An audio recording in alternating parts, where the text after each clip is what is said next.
This podcast is a proud member of the UUOP network. Welcome to Rush of Fear Podcast, where we chat all things Halloween Horror Nights, Universal Destination and Experiences premier scare event. Tonight, for episode 17 of season 5, I will be giving my review and answering questions about Universal Horror Unleashed in Las Vegas. So now, let the mayhem begin. What a rush of fear.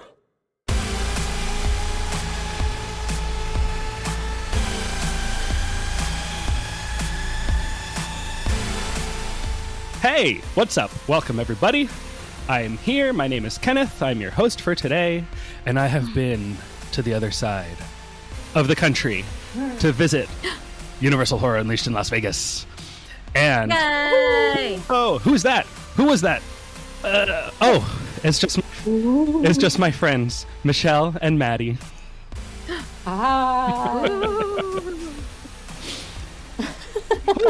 You scared me there.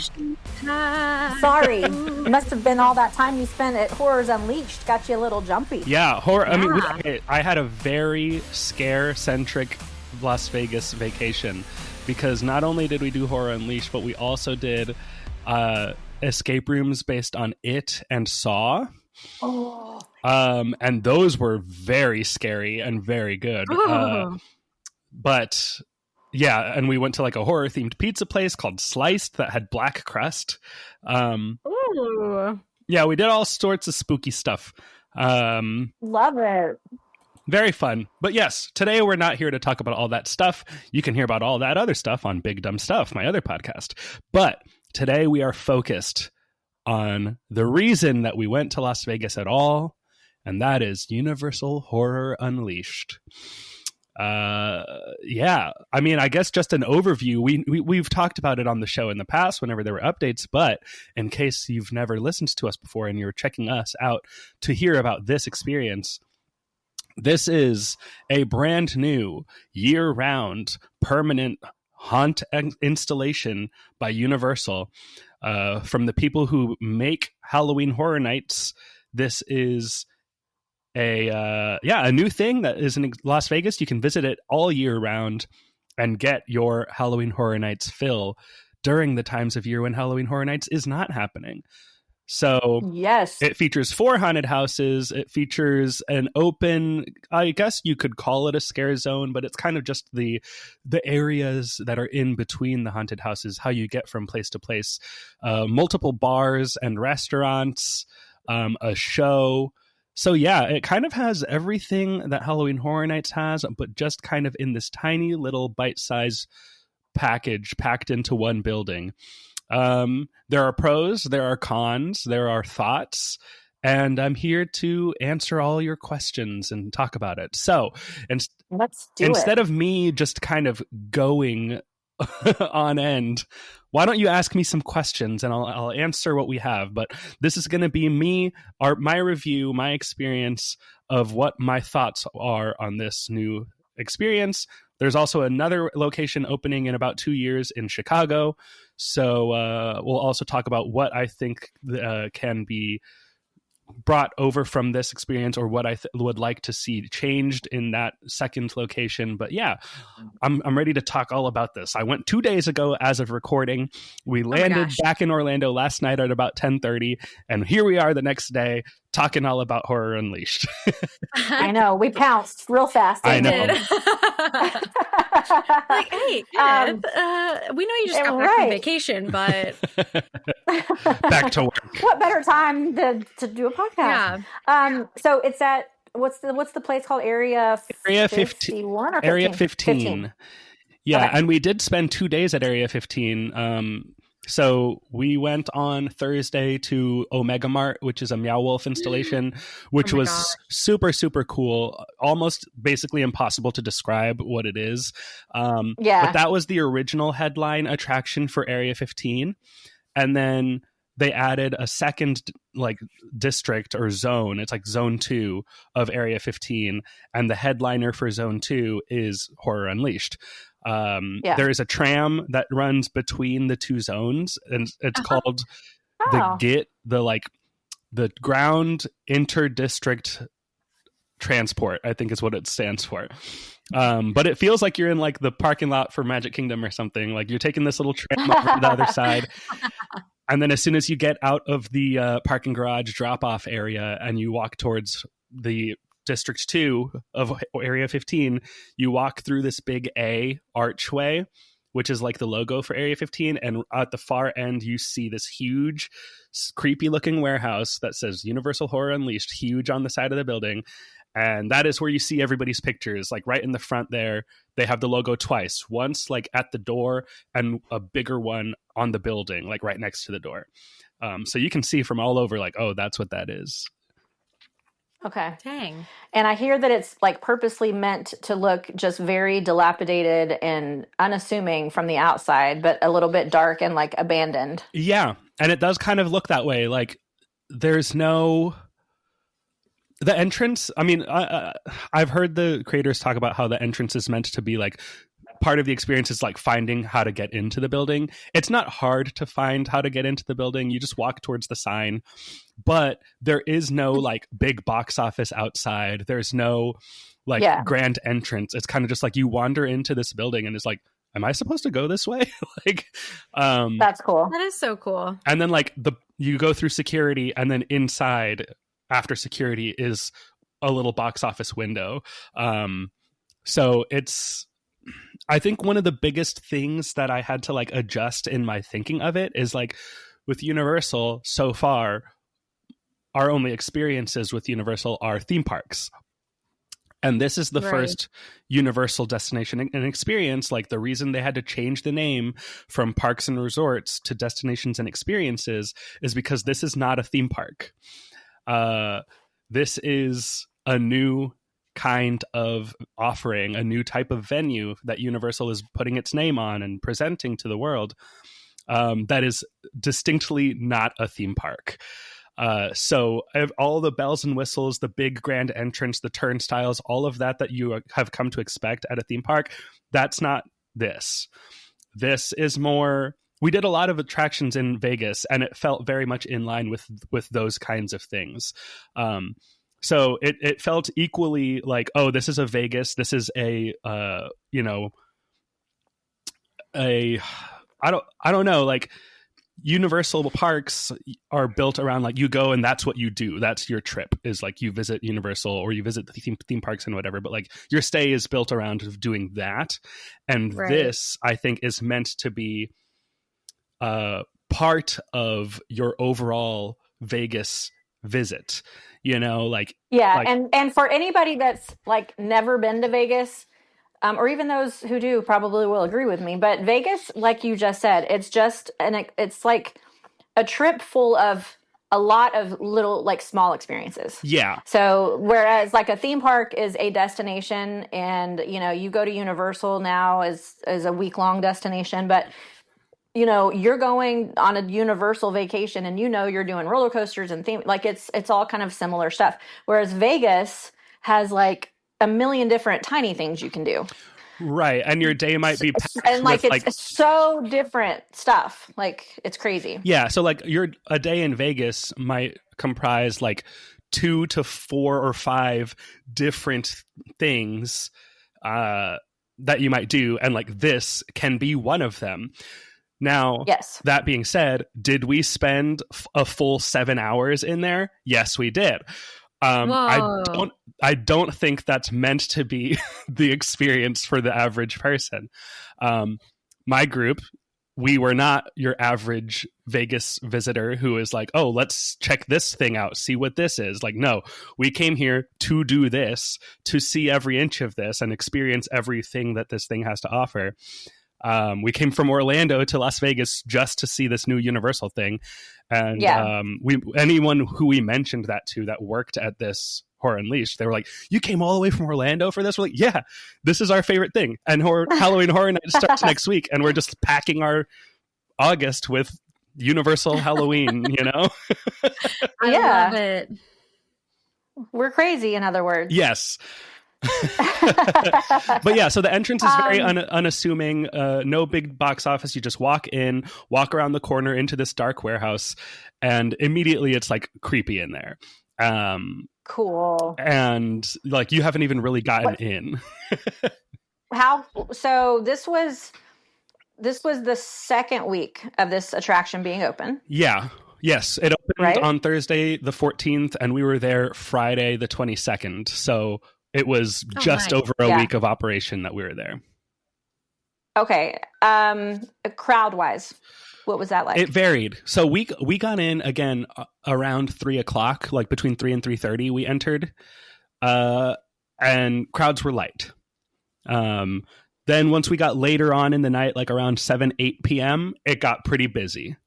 The walkways inside were crowded. So we saw in the open area, there are characters wandering around. And, you know, in those early hours, they were kind of wandering around, just looking at the same, 50 to 100 people that were in there. And it's like, we've already tried to scare all these people, and like, they know where we are now. So like, it kind of looked like they were like, oh, well, I guess we're just here now. Yeah.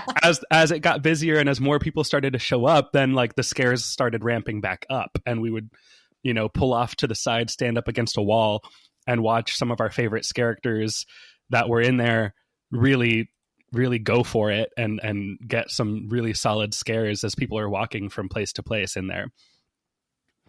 Gotcha. One note I have about the interior areas, because I'm sure you remember seeing the concept art of the different areas on the inside. Like, you'll explore this warehouse in 4 different distinct areas. Yeah. That concept to me did not really come through in my visit. Like, we got to the 3rd area before I realized that we had left the first one.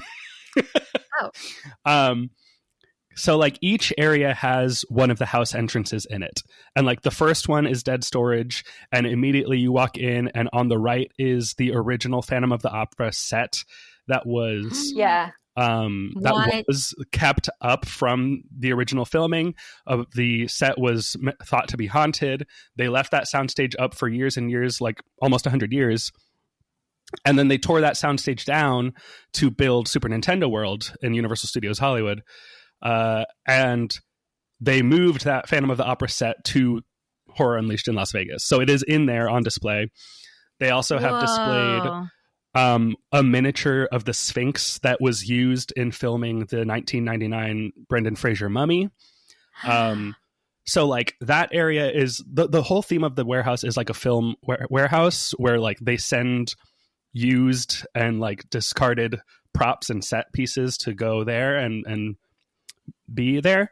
So that first area is dead storage, where like all these old set pieces are, and that's also where the Universal Monsters house entrance is. And in that area there's also like a vampire flying around up above on like a zip line kind of thing, like cool, jumping back and forth from between platforms over the guests below. And like that's what you walk in to see, is like immediately that's what's inside, and you're like, whoa, this is awesome. Like, crazy. But then like right immediately past that is the big boiler bar, which is kind of the centerpiece of the whole area. And then you're in the film vault, and the film vault had truly no distinguishing features other than the boiler bar. But like I couldn't tell you what makes that area different from the dead storage area other than the lighting, where like dead storage lighting was like very blue and purple cool colors, and the film vault was more like red and orange. But like as far as what is being stored in that area, I'm like, I don't know, I guess I don't know what makes this the film vault, but the Texas Chainsaw Massacre house entrance is here, and there's a big cool bar and the bathrooms. And then after that is the prop storage, and that's where the Exorcist is. And this is where a lot of props and costume pieces from HHN Orlando, and I suppose also Hollywood, but we don't recognize Hollywood costume pieces. But we did see Falafel, the giant puppet from the original Slaughter Cinema Midnight Snack 2, The House Swarming. Falafel, no way! He's there. A Gemini mask from the Zodiac Scare Zone last year was on display there. That big lion puppet from Nightingales and Oddfellow is in there. Like a bunch of Horror Nights props from the past that we were just like, all these characters are trying to scare us, and we're just like, oh my god, look, it's that mask. Wow. That's awesome. So yeah, like the areas inside are really cool, but they also were a lot smaller than I was anticipating and not as distinct or separated. Like I kind of imagined that like you would have to wander through some hallways to find the other areas, and instead it's like really just one big area that rounds a corner, and that's the whole thing. So I was like, oh, this is way smaller than I thought it was going to be. Especially looking at from the outside and seeing how huge the building is, and then you get in there and you're like, where's the rest of that space? But then I remembered like, oh, I mean, there's got to be like offices and like break rooms and changing rooms and costuming areas. Like there has to be so much backstage that I wish I could have seen. Like I honestly wanted to be like, is there like a backstage tour we can do? Like I just want to see the like backstage facilities and how like the infrastructure of this place works. Yeah, honestly. But we were just guests, so obviously we don't have access to that. But having worked HHN and knowing how HHN backstage works, I was just like, I want to see all the backstage areas. Like, I want to know what's going on, like when they go through that door. Because in my mind, I'm like, oh, that goes outside. But no, it can't go outside because like these characters are going on break. So like, I want to go in that hallway and see what's back there. Yeah, I don't know. So I don't know. Ask me another question. Ooh. Okay, so the 4 houses, you have Exorcist Believer, Scarecrow, Universal Monsters, and Texas Chainsaw Massacre. Yes. In like order of like this was amazing to this was not as amazing. Walk me through your houses. Okay. Honestly, the only one that I didn't 100% absolutely love was the Texas Chainsaw Massacre. Okay, fair. I loved Universal Monsters, and I will say that these are, for the most part, essentially the same houses that Orlando had. Ooh. So, like, this is the 2019 Universal Monsters house, that first one that Oh, okay. It's that house with very few changes, and the few changes that there are, I think, improve the house. But it was like, I don't know. I saw that and it made me excited. I was like, oh, it's this house. I love this house, you know? So like, I was thrilled to be like, oh my God, this is the same house and it lives here forever. And that's so fun and like exciting to me. Right. So like Universal Monsters, a house that I knew very well, they matched it. And it's missing a few elements that I guess were just unfeasible to build in a permanent way. So like no bungee scares, unfortunately, which there were 2 in the original house, and this one doesn't have any of them, or at least if they do have them, they didn't. It felt like there were a lot of holes. Like not all the characters were in there when we were there. So okay. Like I've gone and watched some walkthrough videos from like opening night and media events and stuff, and there were definitely scares that are supposed to happen that we did not experience.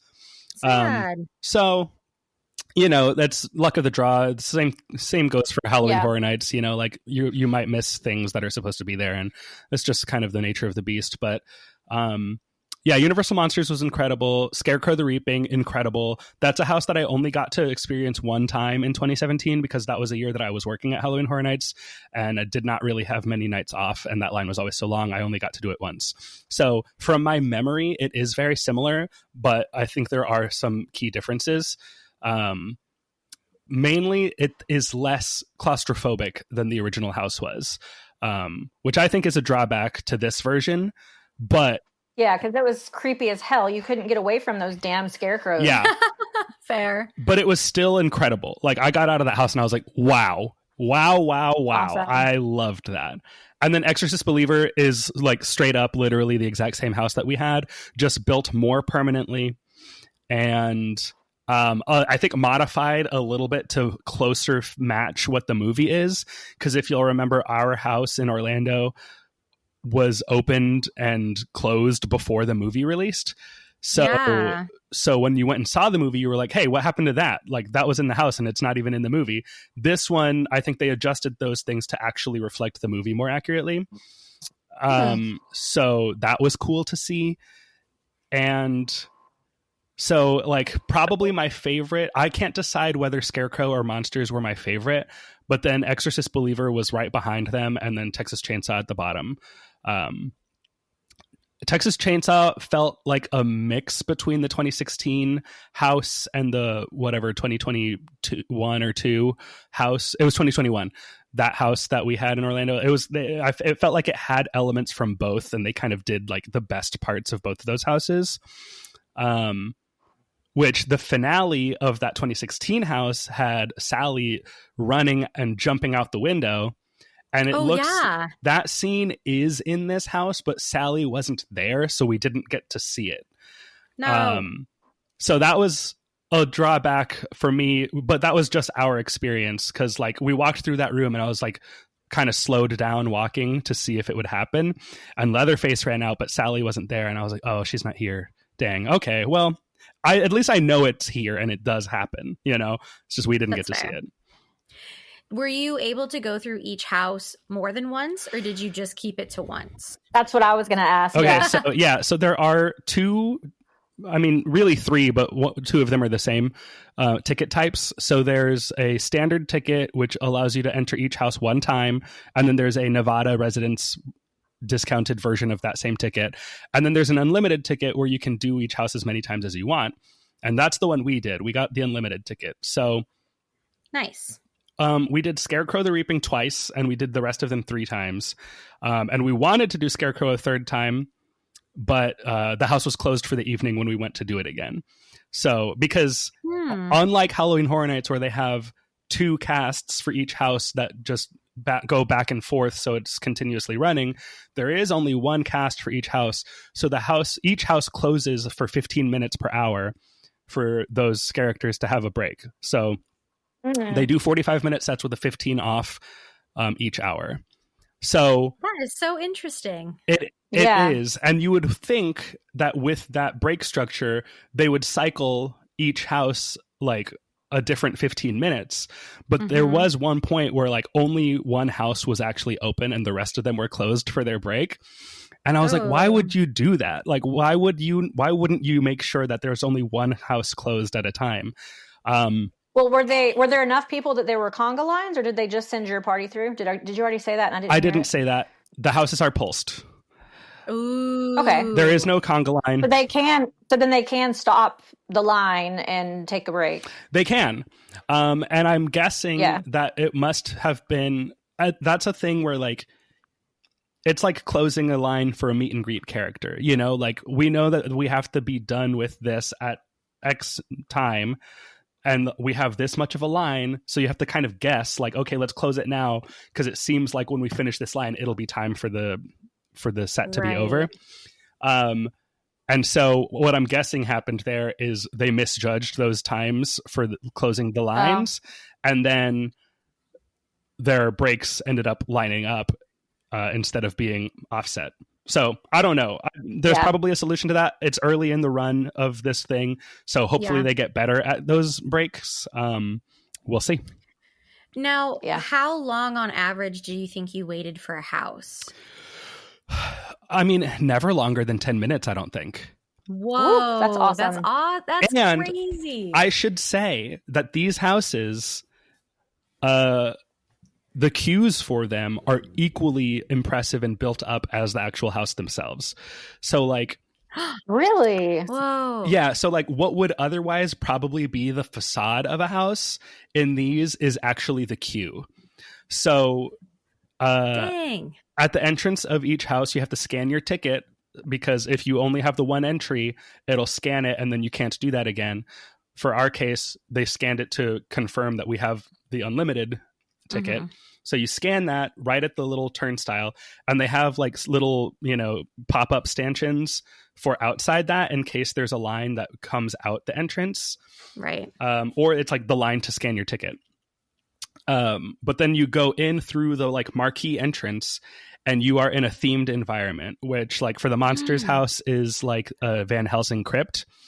For Texas Chainsaw Massacre, it is the graveyard from the opening shot of the film, and the text crawl that is at the very beginning of the movie that kind of so that is like projected onto a wall as you're waiting in the graveyard, and you see that body that's on the tombstone from the opening shot. And then you go around the corner and you are in front of the gas station barbecue shop. That's crazy. And the character's van is parked outside with the hitchhiker's blood smeared on the side, like it happens in the movie. We also watched the movie right before going, so I was like recognizing everything. I was like, oh, this is fresh. And they nailed all of these environments. But like that's where you're waiting that's the queue is outside the gas station and in the cemetery. And then that's awesome. And then once you reach the front of that line, there's a team member there who's like, how many in your party? Okay, cool. We were 3. And then they like wait the 30 seconds for the group ahead of you to get far enough in. And then they're like, okay, you can go ahead, just head in to the right. And then you walk into the gas station, and like now the house has begun. Exorcist queue was the Haitian village from the opening of the movie, which I think was also a little bit the facade of our house in Orlando, but it was like, it was not as built out as this one is. Like this one was like a full little village. That's cool. And then the Scarecrow queue was like the corn maze outside of the barn. And so you like walk through the field to get to the barn. Wow. And, this is yet again Universal doing something that they didn't have to do, but they did it anyways because why not? Yep. Yeah. Yep. God, they're so good at this game. They really are. It's awesome. I was so impressed. As far as the houses go, the only complaints I have were just like, oh, there were holes. Like the staffing wasn't at full level, which... right. It is what it is. There's going to be call outs. There's going to be things that happen. And like, okay, not everyone's here. There's nothing that can be done. But seeing what is supposed to be, I was like, okay, these are top-notch houses built at a quality level that regular Halloween Horror Nights is unable to do because those houses are built for the season and then they get torn down. These are built and they stay all year. And they stay forever and they feel that way. Like I was walking through The Exorcist and just like touching the walls and being like, God, these walls are real walls. Like they don't give when you push them, like these, it's not just a little thin layer of plywood. Like this is real. Like these are real. Like this is crazy. Yeah. That's awesome. I wasn't that thrilled to go before. I was like, well, like if I get to go, I get to go. If I don't, it's fine. After you telling us all of that, I think I have to go. So it's a double edge. I watched an ordinary. That's fair. I watched an Ordinary Adventures vlog, and they did not put it in the same light that you are. So I feel conflicted, but I think more on the end of I would like to see it. I watched that vlog right before doing this, and I thought that they were pretty positive, especially on the food. But they didn't show as much as you're describing. Like them going through the queue, like I didn't see that. They did show the queues, but they didn't necessarily point out like this is the queue. Yeah. So like I remember in that vlog, whatever the woman's name is, she walked through the Scarecrow queue and she was like, they let you go either left or right. And I went to the right, and I hope that's the right choice. I hope that's not as scary. And like me having been, I was like, well, this is the queue. You're not even in the house yet. So like, it doesn't matter. And I actually think, I think they do offer express or some version of it because there are 2 lanes in the queue for each of these. And so like the right is the standby queue. And but why would you need Express. You If you're waiting, like at this point, you don't. You're saving yourself about 5 minutes. yeah, maybe someday. Yeah, maybe during Halloween season when I'm sure it'll be busier. Like you might benefit from getting express. The way we went, no, you didn't need it. It was, Yeah. you were waiting not that long. The longest line constantly was Texas Chainsaw. Like we waited in a 10-minute line all 3 times we did that. The other houses, usually we just walked right in. So I kind of want to get away from the houses themselves because I feel like we've given some spoilers already, and I want to kind of stay away from that as much as possible. Sure. But what I do want to hear more about, and this is part of the experience that really draws me to it, because I hate Vegas as a whole, but this makes me want to go, is the other stuff that is in like the commons area between the houses. So I want to hear more about this stage show where I can meet my favorite icon, Chance, and where I can see Jack, and where there's amazing food and restaurants. Like, I want to hear more about that. Sure. Before I get fully into that, I want to say one more thing, and I won't describe it in detail, so like spoiler free, but each house also has a scene where your party is held. They like close a door in front of you. You have to stay in this room and watch a scene play out. And it blew our minds. The first one we experienced, I was just so like, cool. What is happening? Like, I was so confused. And then when we realized what was happening, it was just like, oh my God, wow. And then once it was over, they opened the door and like you get to continue going through the house. So that's crazy. That's crazy. Unfortunately for us, of the 4 houses, only 2 of them had those moments actually stopping you. And probably for staffing reasons, I'm guessing. But like we saw those moments in Scarecrow and Exorcist. We did not get to see the Texas Chainsaw or Universal Monsters moments play out in that way. But that's just another thing where it's like, even if you've done these houses in Orlando, the experience is different. But anyway, to the other things, the rest of the experience. I don't know. What do you want to hear about it? So tell me about like this dinner show. Is that something that do you get to just walk up and like pick a table? Is it a restaurant? What's that all about? Okay. So the show is not quite a dinner show, but I see why from the concept art, it looks like it is. So there is one main show, and it's Jack's Stay or Slay, or I don't remember what it's actually called. But it kind of is like a street show that would happen in a theme park where it kind of just starts unannounced. But it's weird because when you walk up to, I forget what that last area is where the Scarecrow house is. But you walk up and there's a little stage and like Jack's face is on the back of it. And you're like, oh, okay, look, there's going to be a show here. And so we were standing there. We had heard someone say there was going to be a show at 5:30. So we're there and we're standing in front of that stage at like 5:15. And then a team member sees us and they're like, hey, are you guys waiting for the show? And we're like, yeah. And they're like, okay, cool. It actually starts in the bar behind the stage. And we're like, oh, interesting. Okay. So we go around into the bar, Jack's Alley, and we sit at the bar. Kyle gets a drink. I'm kind of just hanging out, sitting there. And like right before the show starts, a team member comes through and they're like, hey, everybody, just stay in your seats. Keep the aisles clear. It is for your safety. But yeah, we're about to have something begin here. So then the show starts. A bunch of dancers come out and dance all around in the bar and up on the little stage above the bar. And then Chance comes out and she's like not up on the stage. She's actually like in the bar. She was actually standing like right next to me. I got video of this experience and she was very much playing to my camera during various moments, including one hell yeah Jack directly into my phone that I have a video of. So I'm really excited about having that video. But then once they kind of set up the story of the show in the bar, she's like, all right, you drunk, like, get your drunk asses up and follow me this way. And so then you walk out of the bar back around to the stage on the other side. So like it's kind of a mixed bag of like it is cool to see a show do that and like move from location to location, but the drawback of that is if you want to see the whole show, then you end up having a bad view of the main bit of the show because there's a crowd waiting at the stage that wasn't in the bar.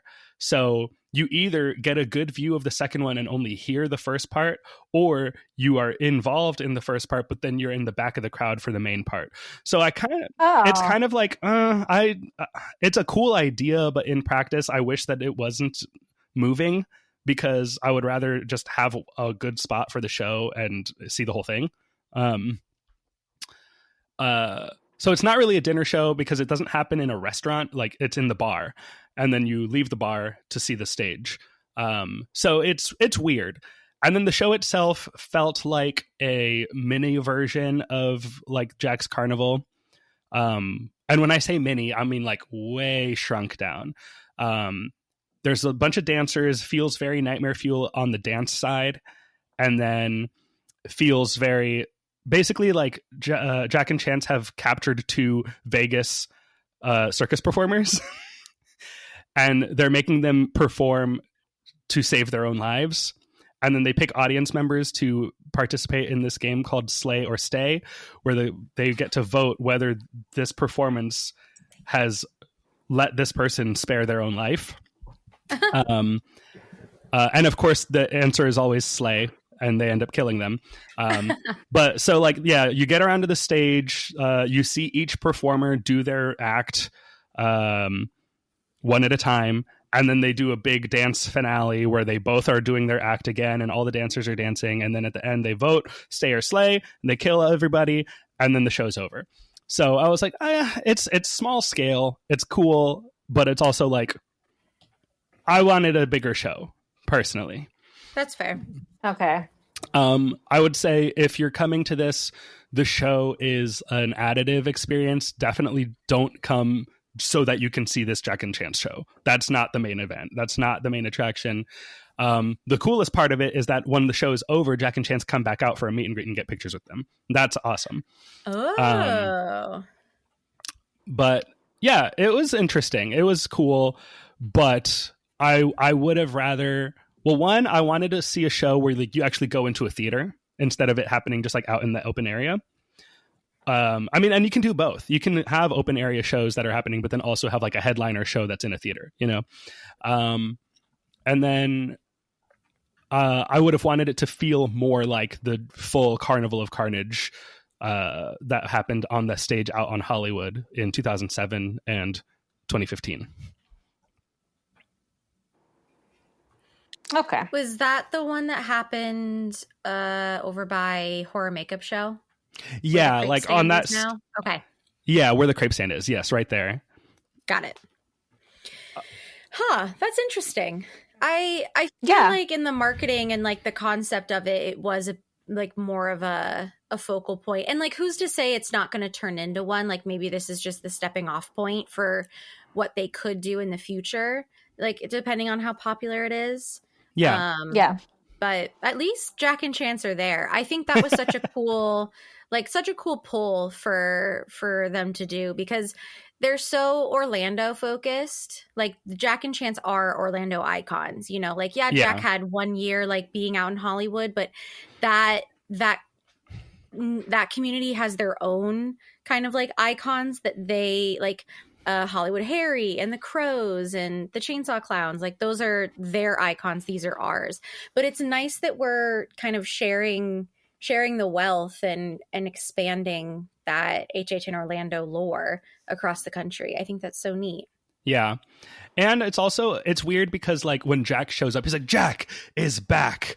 And that's fun. And that's like what he says all the time whenever he comes back. But on the other hand, to me, this thing feels like it's more suited for an audience that does not know Halloween Horror Nights. Yeah. And so for people who are just in Vegas and are looking for things to do, and they're like, oh, cool, there's a Universal horror experience over here in Area 15. let's go check it out. If they've never been to Halloween Horror Nights, they don't know who Jack is. And he shows up and he's like, Jack is back, and is talking as if there's this prior knowledge to this character. I think I get why they treat him that way, because he is the face of Halloween Horror Nights in Orlando.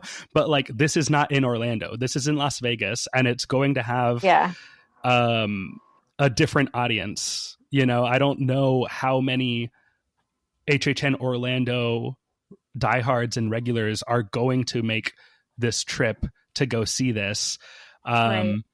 Because again, like, yes, the reason we went to Vegas was to see this, but it was a Vegas trip. It wasn't a Horror Unleashed trip. You know what I mean? Like, yeah, you did more than just right. We did other things. We saw other staple Vegas attractions, and like, you know, we went to the casino and played blackjack. Like, it wasn't just this. We were there for 5 days, and this was on day 4. So like, that's, I think most people's experience will be that. And most people who are in Vegas are not Halloween Horror Nights people, you know, per se. Although I will say that like every Uber driver we talked to or bartender we talked to that was like, where are you guys from? And like, the conversation always went to, oh yeah, we're from Orlando. We're here to see the new Universal Horror Unleashed. And they were all just like, yeah, what is that? I keep seeing stuff about that. I'm interested in it.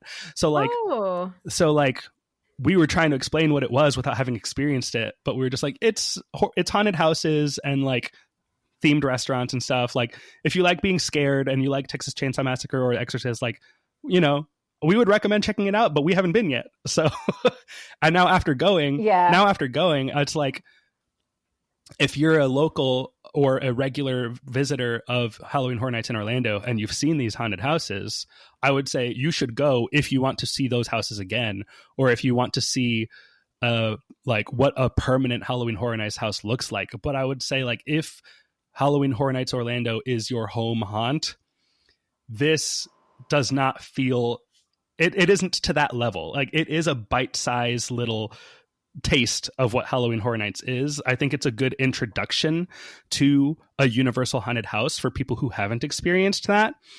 And like, the atmosphere inside the building is really cool, but like, I don't think most people could stay there from 3 o'clock to 10 p.m. like we did. I think most people are going to get in there, do those houses, maybe get some food and drinks, and then be gone in like 3 hours. And I think that is what you're supposed to do there. Like, that's not a knock on it. It's like, I think that's what this experience is built to be. So like, if you are used to Halloween Horror Nights where you're going to stay there from 5 to 2 a.m., like, this thing closes at 10 p.m. as of right now, at least. So like, it is a different experience than Halloween Horror Nights. And like, you can't think of it as Halloween Horror Nights because it's not. And that's why it's not called that. It's called Horror Unleashed. They had to create a new brand for this experience because it is a different experience that offers a similar experience, but in a different package. You know what I mean? Yeah. Yeah. I'll be interested to see like how many Orlando regular, like HHN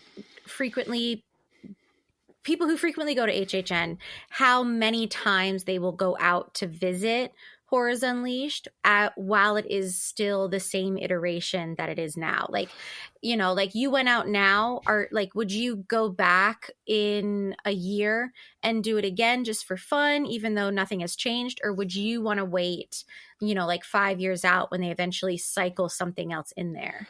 I don't feel the need to go back and see this. Okay. I think I am glad I went. Like, it's really exciting and cool to see Universal expand in this way, and I'm absolutely rooting for the success of this. But I don't know how much repeat value it has for someone who isn't, like, if I were a local in Las Vegas and like, this is my option for a haunt attraction and being in a spooky atmosphere. Right. And if they were to offer like an annual pass option for this, if I lived in Vegas, I probably would do that. And this would just be like my bar that I, you know, like, I'm a local here. So cool. I'm a regular at the Boiler Bar in Horror Unleashed. I could also see them offering at some point, because like they scan your ticket at the entrance of the houses. So I could see them offering a ticket option that doesn't include the houses. Like if you just want to come in and eat at the restaurant and see the entertainment that's out in the open and like visit the bars and stuff for like, I mean, I think the standard ticket starts at like $70 for this, which I think. Oh, really? Yeah. Like starting price, which is, you know. So there's currently no way to go in there and just be at the bar. No, the standard ticket includes one visit per house. That's the lowest level. I don't think that's a very wise use of their facilities for sure. I mean, the space is so small though. Like if there were more people in there, if it could easily get overcrowded if there are a bunch of people in there who aren't doing the houses. Yeah, and I guess you would also be getting, you know, entertainment and experience for free. Yeah, you're paying for potential food and beverage at the. Well, they could do a cover charge. Yeah, I could see them doing like a $30 ticket for like if you want to just come in and not do any haunted houses, like $30, $40, whatever. Come in, come to the restaurant, go to the bar, you know, whatever. But I think the haunted houses are the main draw, and I think they are the best part of this experience. Right. And for like Orlando longtime Horror Nights visitors, seeing like the Run sign from Run, Blood, Sweat, and Fears in 2015 is on display in there. And like from last year's Major Sweets Candy Factory, part of the Major Sweets sign is in there. Like the big word sweets is right there. So like there is such cool stuff to see, but I'm like, how much is that worth on a ticket price, you know? Right. I think because that's something that I would want to see. Like I would want to go there just to see those items. One, because I never got to see them in real life. So I would finally be able to, you know, all those YouTube videos I watched of the original events, like I'd finally get to see the stuff that I've been looking at. But yeah. Let's take a break. And when we come back, I'll talk about food and drink. Yes.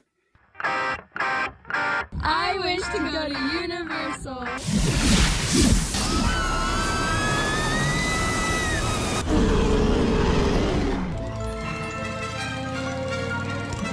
Right, off you go. We'll meet at the edge of the Forbidden Forest. Where can our vacation wizards take you? Just tap the port key at portkeyvacations.com and let the magic begin. Okay, we're back. So we've talked about the open areas, the houses, the show. Before I get actually off the shows, there is another thing we saw, which is in the open area, like right next to where between the bathrooms and Texas Chainsaw Massacre, there's like this little, it doesn't look like anything until something is happening there. Mm-hmm. But we saw like a big spotlight on this little sliver of wall. And we're like, oh, wait, what's happening here? Like, looks like something's going to, like maybe a little show. And then this girl in like a bloody outfit and a butcher knife comes out.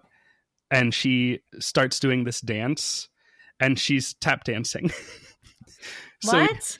It's like a spooky tap dance routine that comes and happens, and it lasts probably like 5 minutes, and then it's over, and she walks away, and she leaves. What the heck?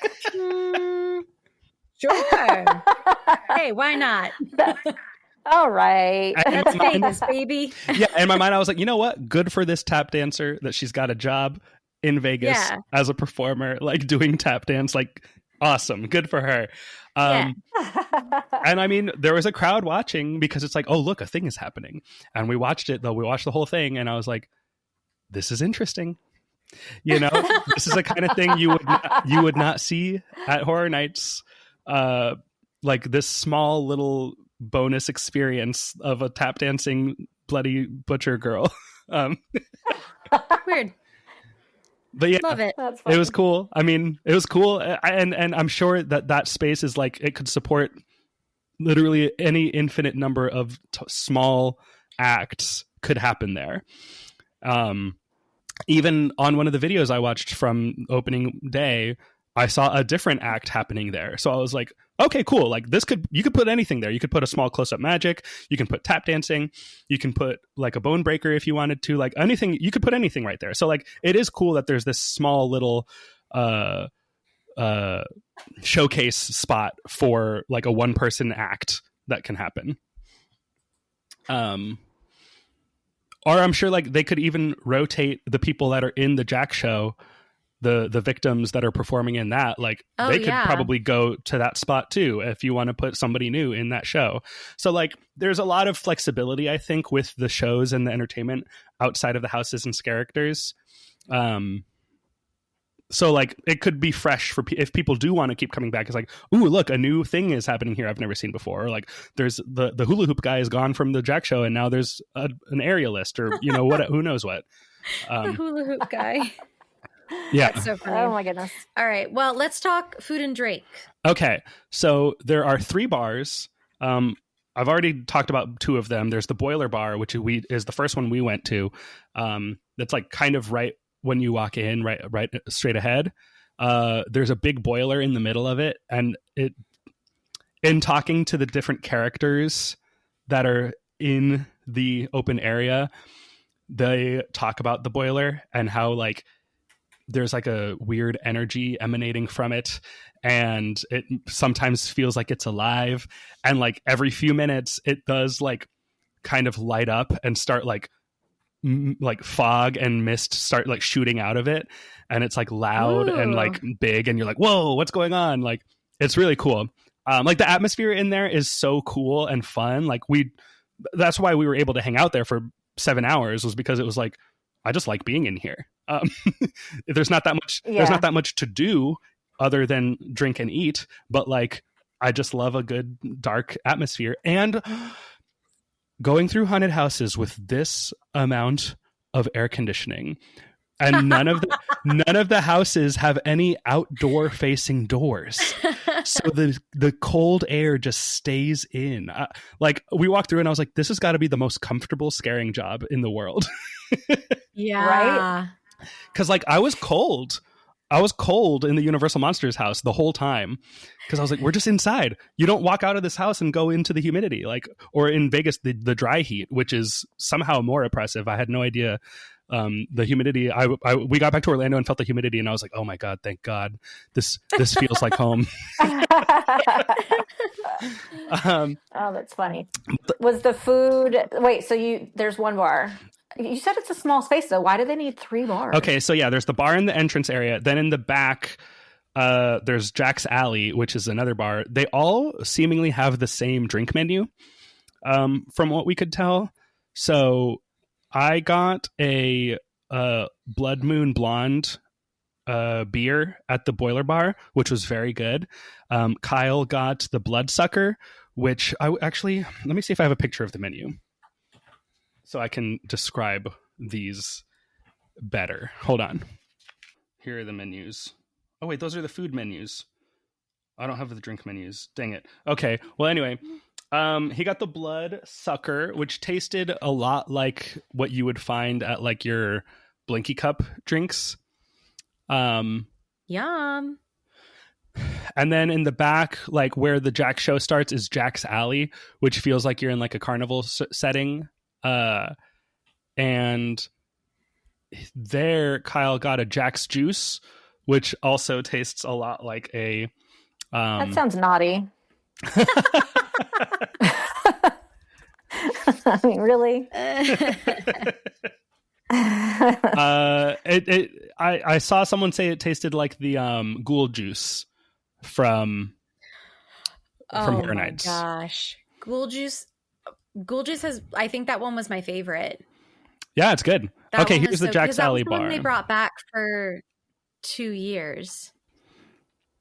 Yeah, it's kind of become the main Horror Nights mixed drink. Mm-hmm.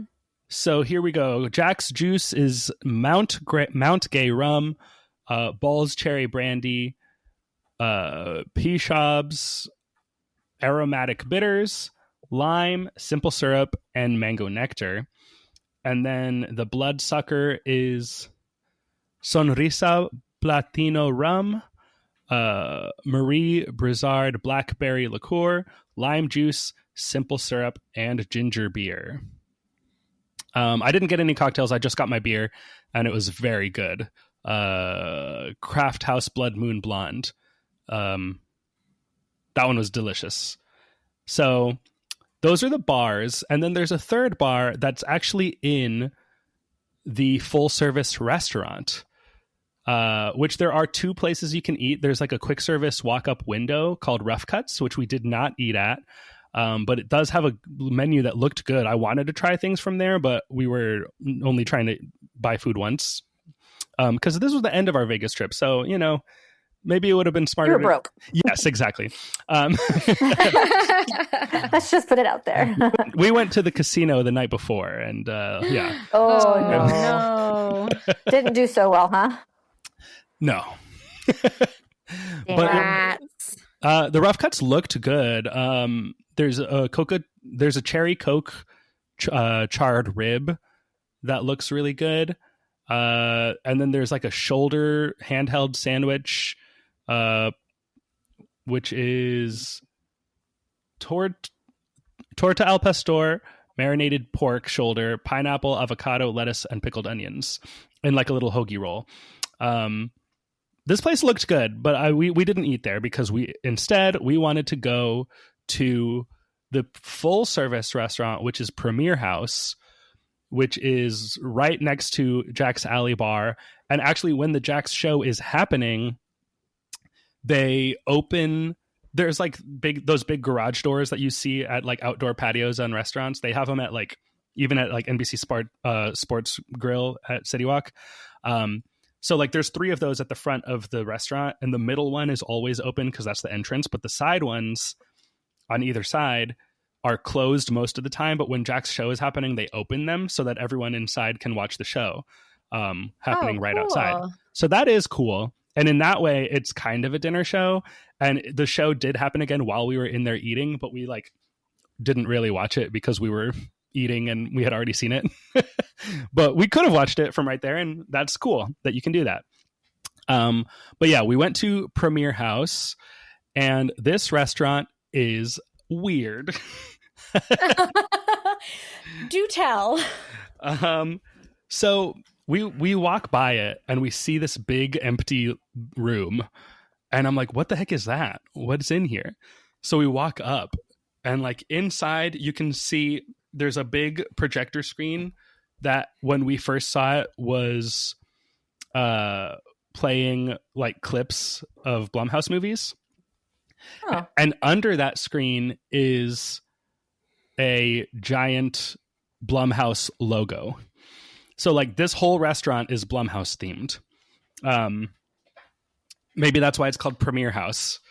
But they also have like, in one corner they have the Black Phone Grabber's van and a phone booth from the Black Phone 2 trailer. And then next to that is a Megan little portal, like photo op looking thing, which Megan does come out and do a little dance and meet and greet in there. Yeah, I've seen that. Yeah. And so like we didn't know that was going to happen. So Megan shows up while we're sitting at our table and we're like, whoa, look, cool. Megan's here. And we like got up and went and took a picture with her. And we told her where we're from. There's 6 of you. And then in an opposite corner, there's like a little Purge, like photo op backdrop. And so far, only Megan comes out in the restaurant. Like we asked them, we're like, do any of these other characters come out, like the Grabber or any Purge people? And they're like, not as of now, but we think that they will be. That we just don't. They're not here yet. And we're like, okay, well that's cool. Like this will be a better experience when that happens. Right. If there's always like. I really wish like you always say, Michelle, like that you want more character dining and character dining. Like yes. This feels like it should be that, and it's like so close. It's almost is that because Megan comes out, but she doesn't walk around to the tables, which I also kind of understand. Like you wouldn't necessarily want her to do that. She stands in her little backdrop thing, and like you get up and you go and take a picture with her and you watch her show. her Why dance. would you not want her to do that? We get Snow White and Cinderella walk around. Why can't Megan? I mean, fair. Just saying. Fair enough. I think she is able to do that on her way to her spot, because we did see her come out twice while we were sitting in there, which is when I realized, oh my God, we've been sitting in here a long time. We've seen Megan twice. Now we just look like weirdos. Yeah. But it's because we were talking so much to our server and like the food runner who was coming around and like clearing plates and stuff. And like we just kept talking to everybody, and they would hear we were from Orlando and they'd be like, what do you think of this? Tell us what you think. And we're like, it's great. Well, it's really good. And it's almost great. And we think it's just missing these few little things. And they were like, yeah, we thought the same thing. Okay, cool. Because they'd be like, in your professional opinion, as people who know Halloween Horror Nights. I mean, not lying. So we were like, it's so like the houses are amazing. And the rest of the experience feels like they have the groundwork for making this unbelievable, and it's just like it just has to get there. And I think it can over time as things change and grow and evolve. But right now I'm like, you know what? It was fun. I'm glad I went, and I think that this is going to improve over time. Just like the rest of the experience, but that aren't the houses. But anyway, Premiere House. We go to Premiere House, we sit down, we see Megan, we go up, get pictures with her. On the way to her spot, she did try to like scare some people as she was walking by. Like we saw some people were taking pictures with the Purge. People were taking pictures with the Purge backdrop, and she like walked up behind them and like got right up in their face, waiting for them to turn around. So that was fun. But yeah, Premiere House, this is the full service. It looks like it's trying to be a fancy restaurant, but it's just like this big empty room with little photo ops in the corners. And so it just feels weird. Like it doesn't know what it wants to be. And it's just so empty and open. It's very strange. But the food was phenomenal. Yay. Honestly cannot give higher praise to the food than what I'm giving now. Like it was so really good. It was so good. Just because I've never been to Vegas, what is the normal like food level in Vegas? Very good. Oh, okay. I mean, okay, so it depends on where you go, but they have amazing food opportunities in Vegas. I mean, yeah, Gordon Ramsay has a restaurant in every freaking hotel in that whole town. Everywhere we went, I was like, here's another Gordon Ramsay restaurant. Like Hell's Kitchen is right outside Caesar's Palace, which is where we stayed. So every time we went anywhere, we were like, here's Hell's Kitchen. Like, that's cool. And then we walk across the street and here's Gordon Ramsay, like bar and grill. And like, okay, cool. We go into the next hotel over. Here's Gordon Ramsay burger. And I'm like, this guy has a restaurant in every place here. Which is, yeah, if you can, then go for it. And like, there's like every restaurant has a celebrity chef's name in the title of it, Yeah. So like the food standard in Vegas is pretty high. We didn't necessarily go to eat at places like that. We were trying to go to like more gimmicky places. Like we went to a horror pizza place called Sliced, which I think I might have already mentioned. Or we went to like Heart Attack Grill, like we were going more for the gimmick than the quality. So this, I think, was the highest quality restaurant we ate at in our entire trip, was the Premiere House. So whoa. We did get 2 appetizers, which was the boiler bread, which is a garlic herb stuffed pumpernickel roll, fiery smoked paprika cheese sauce. That was delicious. I didn't dip into the cheese sauce because that's not my thing, but the bread itself was so good. And like whatever the garlic herb thing that was stuffed into it was delicious. And then we also got the Black Lagoon bites, which is pork and shrimp sumai, and sweet soy chili oil and seaweed. And those were maybe the most delicious thing we've eaten in Vegas overall. They were so good. And I was like, God, put these at Dust Steakhouse. I want these all the time. Ooh, yum. They were so good. And we actually then were dipping the boiler bread into the sweet soy chili oil that was left over after we finished eating the bites. And that was a great combo. I recommend that to anyone who goes. If you get both of those, dip your boiler bread into the Black Lagoon juice that's left over.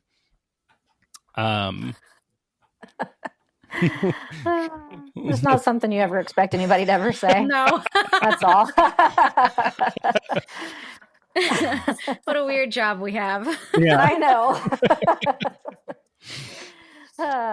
Then funny. for Anyway. entrees, there were 3 of us. We each got different entrees to share, which is actually pretty good because there's tacos and there's sliders, and each of them comes with 3. So it was easy to be like, ooh, I want to try that, and I want to try these 2 things. And so like me and Kyle were like, oh, I like the funneled shrimp, sounds good, funneled shrimp taco.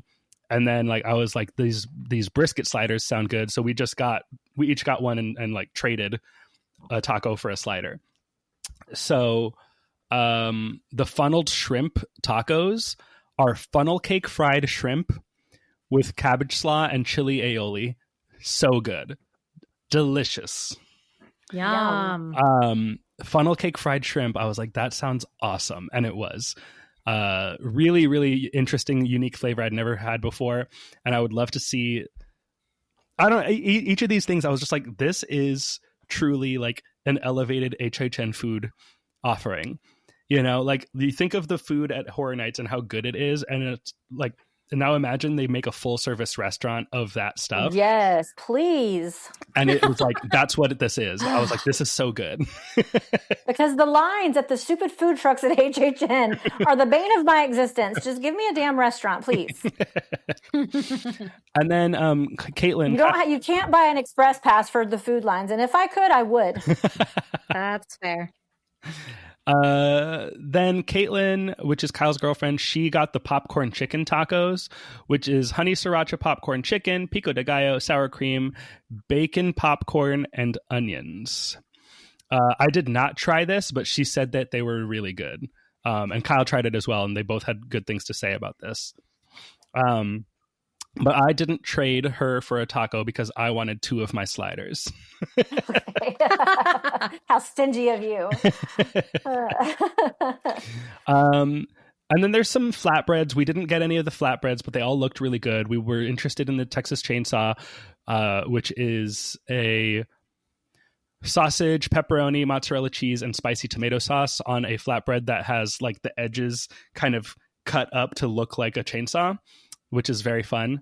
Mm-hmm. And then I also wanted to try the Believer, which is wild mushroom, mozzarella cheese, chimichurri, charred red onion, arugula, and lemon crema. That sounds incredible to me, but I wanted to try the sliders better, and they're better for sharing because I don't think anybody else wanted the Believer, and I wanted to have food to trade. So if I ever go back, I'll probably get the Believer flatbread. It sounds so good to me. I love mushrooms and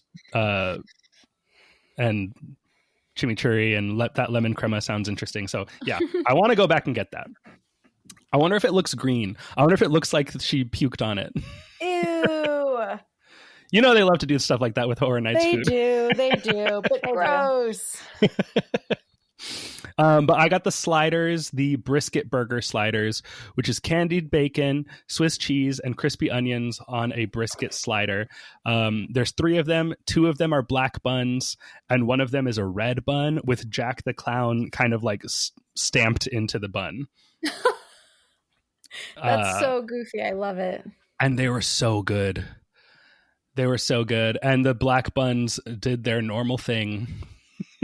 Ah, yes. Yeah. I love the HHN black bread. Yes. But yeah, man, they were so good. I also wanted to try the fried chicken sliders, which come with hot honey, pickles, and ranch. But that felt like, oh, that seems like a normal thing you could get almost anywhere. But this candied bacon on a brisket sounds a little more unique. But yeah, they were so good. All the food we had was delicious.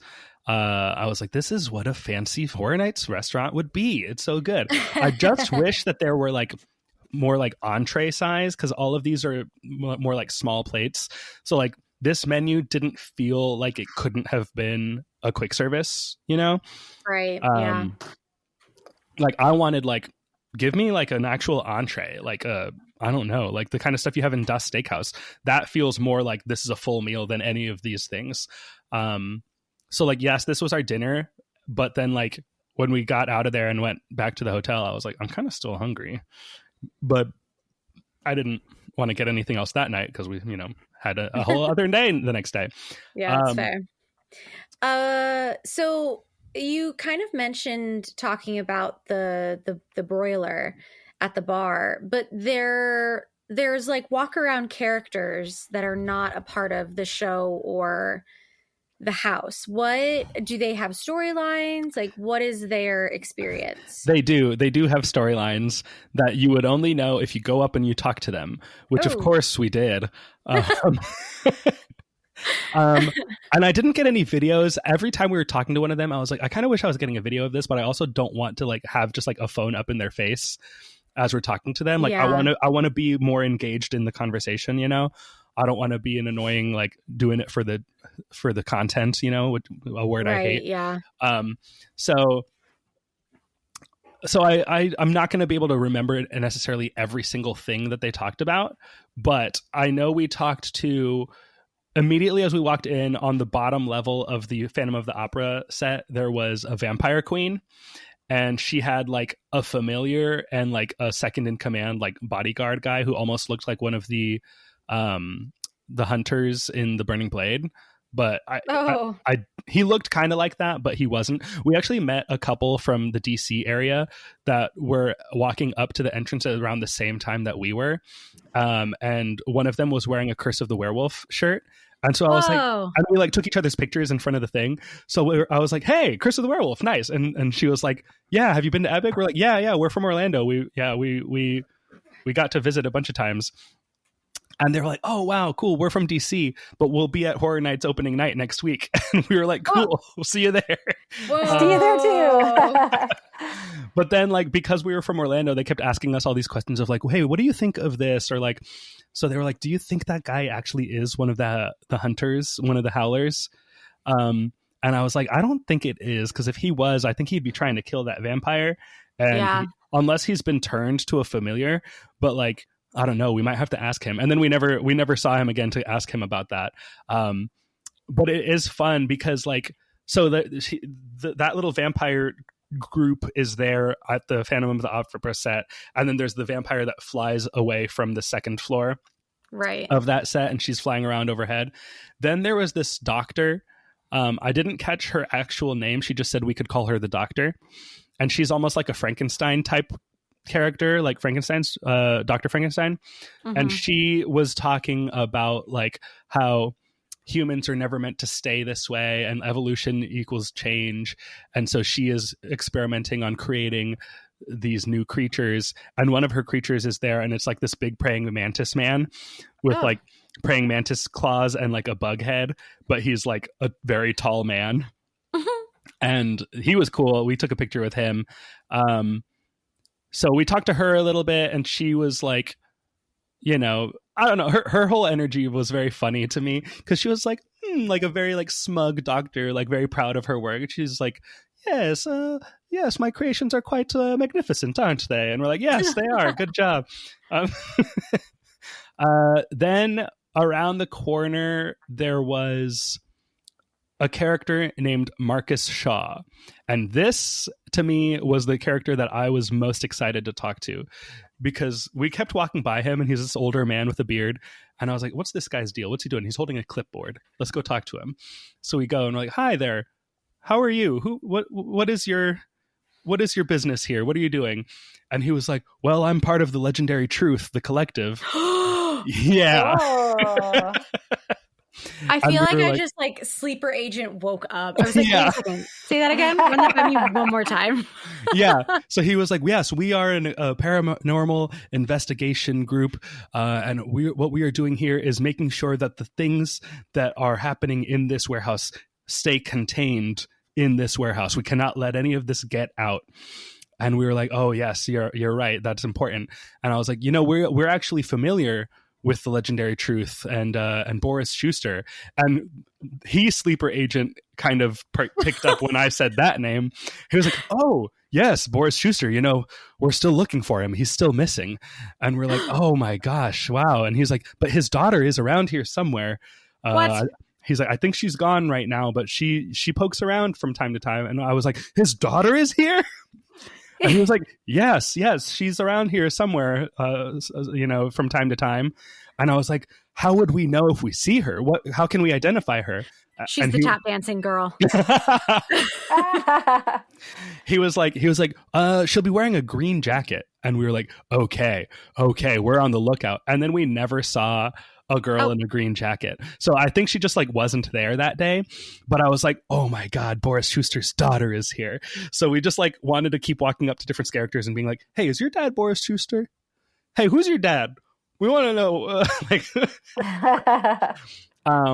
But like, yeah. And they had like a big Legendary Truth, like stone thing next to the gift shop that I took a picture of and put on our story. And I'll like make a full post of all these different pictures I took from inside when this episode goes up so that people can see what we're talking about. But yeah, that was really cool. Marcus Shaw, a new Legendary Truth character whose job is containing the things from the shadow world. That's another thing he told us, was that these items that have been brought into this warehouse, he was like, they're not even really haunted. They're more cursed.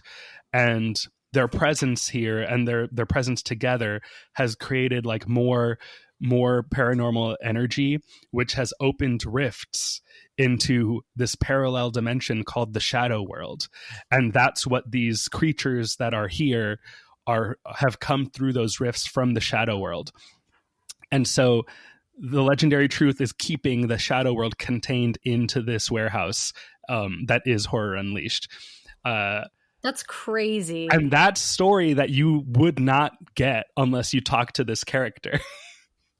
Dang. So like, definitely anyone who goes, any character that you see that isn't like scaring people, if there's just like a person in a costume just kind of standing there, like looking around, talk to them, ask them what their deal is, because there are a lot of stories happening in that building that you would not otherwise be able to see or know.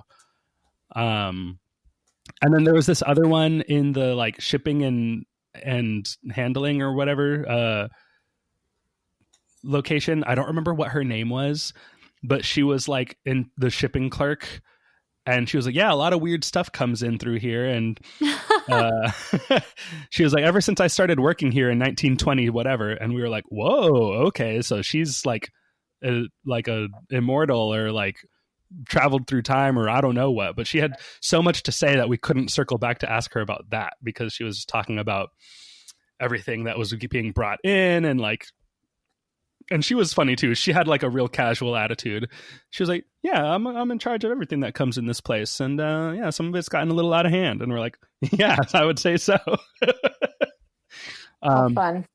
So yeah, lots of fun characters to talk to, characters running around. There's like a scary cheerleader and like a guy in a ski mask that had a very interesting energy, that he like spoke like a normal person.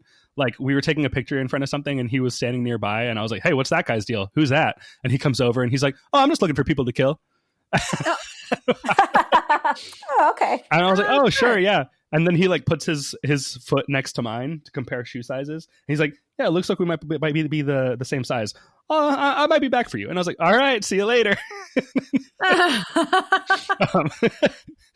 Yeah, no, it's so cool. Like honestly, like it's hard for me to say, like, yes, I think that this is a better experience to people who don't know Horror Nights, but also there's so many little things for the Horror Nights fan that like, if you do know these things and you go here and you get to interact with all this stuff, then it's like, I think there is a deeper appreciation that can be had.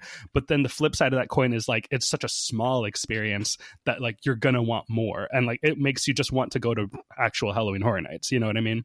Fair. Which if you have that at home, it's I mean, that's a good point for that whole entire experience, right? And good for Universal. Like people get to go and just get a bite-sized version.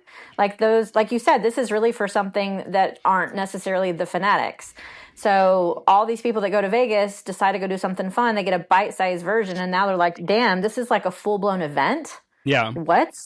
And I've seen people online, like, I've seen a complaint being, these are the same houses. You know, like, why didn't they make new houses? This should have been something new for us to experience. And my reaction to that is, well, it's not for us, I don't think. Like, it is, but also, like, this is meant to introduce what Halloween Horror Nights is and what Universal does with haunted attractions to a new audience that isn't in Orlando or Hollywood. You know, yes, 100%. Like this is, I think this is an introduction to help grow the Horror Nights audience and grow the Universal brand recognition to wider and different audiences. Yeah. Which is something that we talked about when, you know, this was originally like breaking news. You know, we were talking about, well, this is exactly what HHN like should have at this moment in time, is just growth and expansion, so that it becomes not so much something in our niche community, but something potentially a lot more wide open, which means they could expand within the parks, like a wider audience. And I think that goes to show with the IPs this year as well. We're going to pull in so many different kinds of event goers. And that's so cool. Yeah. Yeah. And even the people who were in there, like, it seemed everyone was having a good time. Like everyone who was walking by and just like talking amongst their group, like people were just like, oh, this is cool. Or like, man, this job would be incredible. Like, you know, like it seemed the vibe in the building was like, this is cool. And people are having a good time. So like that made me really happy to see, like the various times we were just like sitting in one place and people watching, like, it seemed that like the crowd was enjoying themselves. So I was like, oh, this might work.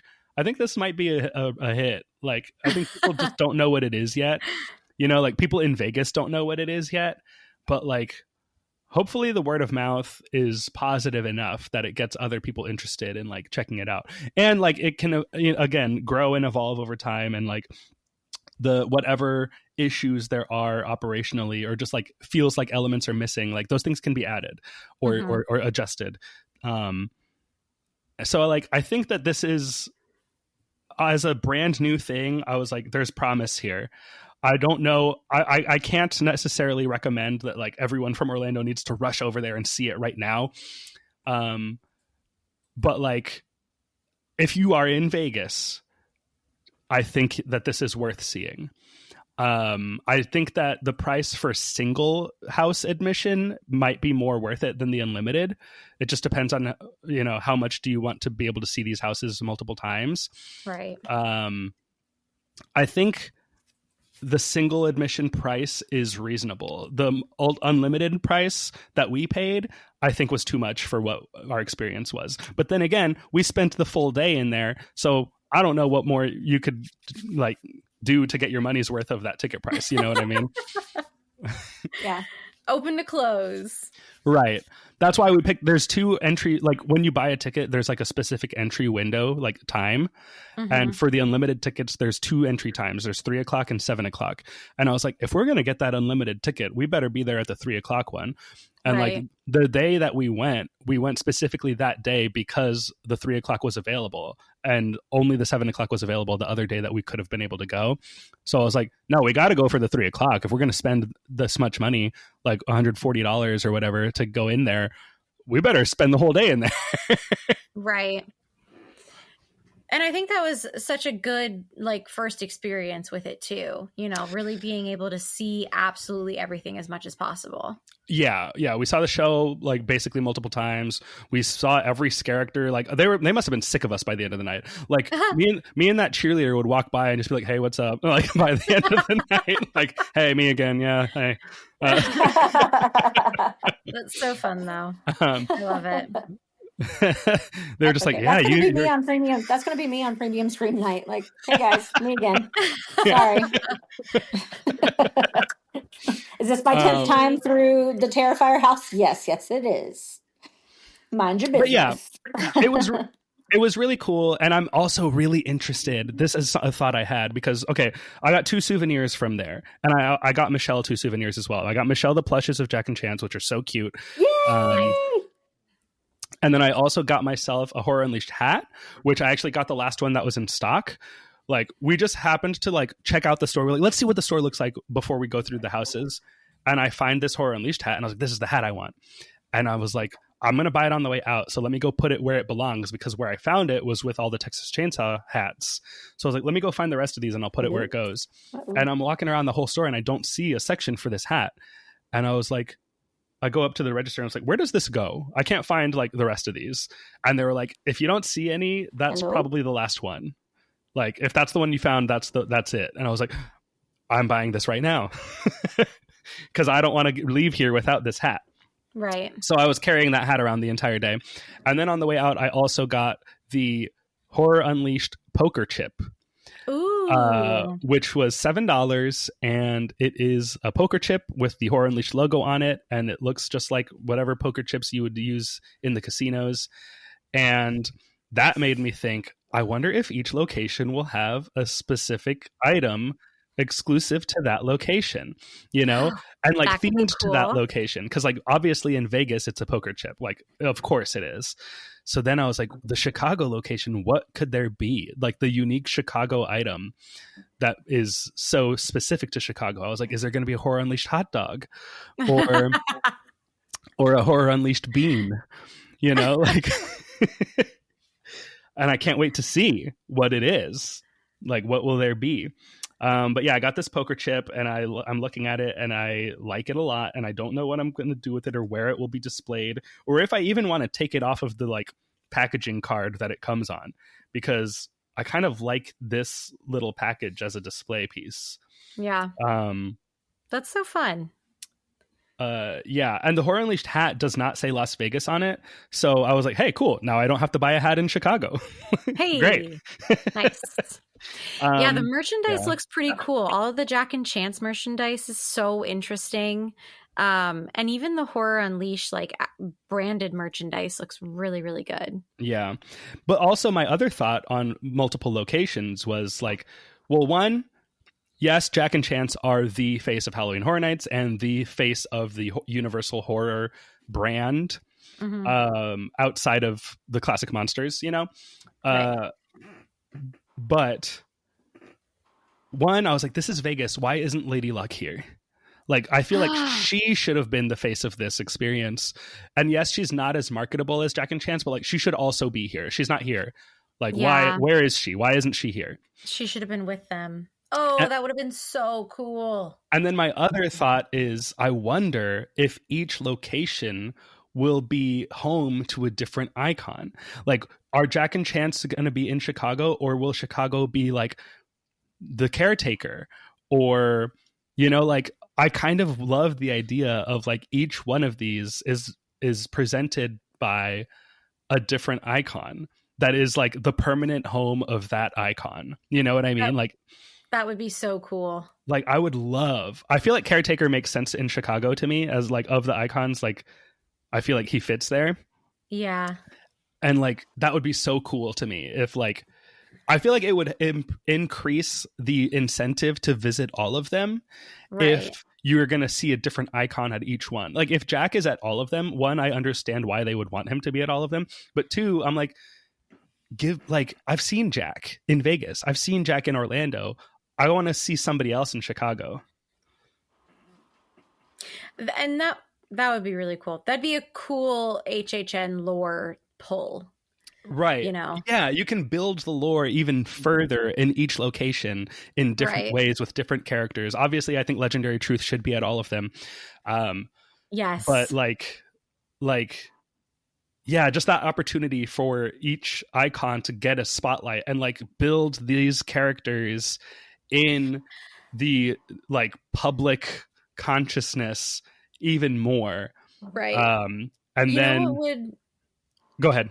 Oh, well, so thinking of, he's not like icon, but since the Chicago one is going to be in the old Chicago Tribune warehouse, having Boris Schuster and like the legendary Truth House that we had in, what was that, 30, 31? Yeah. 30? It was 30. How it was kind of like that comic book, you're walking through the novel. How cool would it be if they did something to bring in the history of the Chicago Tribune newspaper being in that building? And it's like the legendary Truth, like they had to leave, because isn't legendary Truth Cary, Ohio? Isn't that there? Or are they not connected to Cary? I can't remember. I'm sure they've been to Cary to investigate what things are going on there, but I don't think that it's like based there. Well, then wouldn't it be so cool if their base location is the Chicago Tribune old newspaper warehouse? Yeah, if that's like legendary Truth headquarters. Yeah. And it's all like 1920s, 1930s, like newspaper reporter, but like it's Boris Schuster and this is just like his side gig. I don't know, something cool. That Boris, I think, would fit really. Boris feels like Chicago. I agree, caretaker as well, but I think Boris Schuster in the Chicago Tribune newspaper warehouse would be sick. It would be awesome if they like that legendary Truth House was the original house for the Chicago location. I think that would make a lot of sense. That would be so cool, and see the Kitty Cat Club back in there, and like. I mean, and now knowing that like they don't, it seems like they don't want to design new houses from the ground up for these locations, which like I wish they would, but also I understand not doing it. And like if you have a design that works, then like use it. And if the reaction to this house was already so positive, then like cool, let's go put it in a place where people can always go see it. Like I also understand and appreciate that. So like I'm not complaining about these houses not being brand new. Like the idea of seeing a legendary Truth, the Boris Schuster house in Chicago, and like what other IPs they put there. I just hope it's not the same Universal Monsters house, because I do think Universal Monsters do belong in every location of this, but I don't want that same house to be in every location. Mm-hmm. But they have 3 others to choose from. Well, they have so many. Right, exactly. I was just about to say that. And to see those houses again, but actually fully fleshed out and, done in a more permanent way. The Bride of Frankenstein house without COVID restrictions, come on. Oh, I would. Yes. If that was the Chicago Monsters house, it was Bride of Frankenstein I would pay so much money to go see that. Yeah. I mean, I already know a Chicago trip has to happen when this opens. And I'm just, obviously I'm going to visit every single one of these. But man, I hope that like they pick some really good stuff to put in, and I hope it's different. I really want each one to be unique, and have its own story and have its own characters and its own houses. Like that's so cool. Like seeing this be the first one, and knowing that like probably this will be the worst version of this, and it's already pretty good. Right. And I think the enjoyment level will be higher for people who are less familiar with Horror Nights overall. And obviously they're not going to get those little details, but I think that like this introduction to Halloween Universal horror is like a great first introduction. And then you expand it out into a full Halloween Horror Nights event, and you're like, oh my God, now this is like, wow, So yeah, I think it's cool. I'm glad this exists. I'm glad I got to see it. And I would say, make a trip to this if there are other things in Vegas that you want to do and see. Like if you want, this should be a part of your Vegas trip. If you're making a Vegas trip anyway, I would not recommend making a trip just to see this. And I think that's great advice. Nice. However, I'm going to completely ignore it, and I'm going to make a Vegas trip just to see this because I hate the rest of Vegas. Well, then you know what?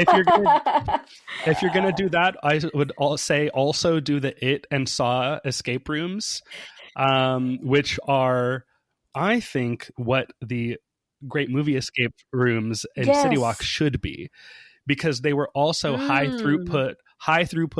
Pushed through, but it never felt that way, and they felt like real escape rooms, and they were made in partnership with the filmmakers, and like the actual actors from the Saw movie were involved in the like house, like in the safety videos and the voiceovers and stuff. So like they were 100% real, authentic, like on brand, officially licensed escape rooms made to a level that can only be compared to Halloween Horror Nights. But you're not just walking through these environments, you are actually like doing puzzles and existing in these rooms for longer. And the scares are so much harder because you're not just walking through the room, you are actually activating these events by solving these escape puzzles. It was so crazy. So if you're going to do Horror Unleashed, also do those, because I think those are honestly a better attraction than this. Well, what's funny is when I did go to Vegas, so that was not this year, so it was May of 2024, the It house, the It Escape. Fudge. I have HHN on the brain.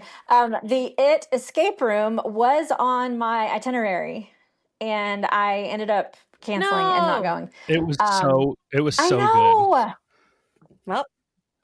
Well, see, they're not like, that's not Nancy's thing, and I didn't have anybody else with me, and I was like, I can't do that thing by myself. Well, they would pair you with strangers. We got paired with strangers in all three. Oh, did you? Okay. It's impossible to do it with there's definitely a minimum number of people required to do these escape rooms. Like we did the Saw one.